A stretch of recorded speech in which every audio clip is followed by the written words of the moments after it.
3 महिन्यामध्ये कॉरिडॉरसाठी भूसंपादन सुरू करणार पंढरपूर ड्रीम प्रोजेक्टसाठी मुख्यमंत्री फडणवीसांनी आता मोठी घोषणा केली आहे। पंढरपूर कॉरिडॉरच्या बद्दल प्रशासनासोबत बैठक देखील पार पडली। मुख्यमंत्र्यांचा ड्रीम प्रोजेक्ट असलेल्या पंढरपूर कॉरिडॉरसाठी 3 महिन्यात भूसंपादनाचं काम सुरू करणार असल्याची घोषणा मुख्यमंत्री देवेंद्र फडणवीसांनी केली आहे।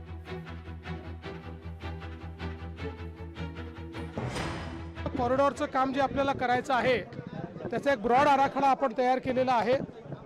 त्यामध्ये आपला प्रयत्न असा आहे की काही प्रॉपर्टीज आपल्याला ॲक्वायर कराव्या लागतील, पण त्या लोकांना कुठल्याही परिस्थितीत विस्थापित न करता अतिशय चांगलं कम्पेन्सेशन द्यायचं, त्यांना समजावून सांगा आपण काय देणार आहोत आणि त्यानंतर लगेच आपण ॲक्विजिशनचं काम जे आहे ते सुरू करू।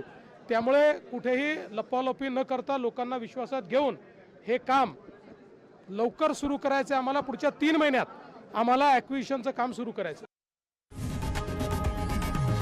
लोकशाही मराठी ऐका, पहा, जागरूक रहा।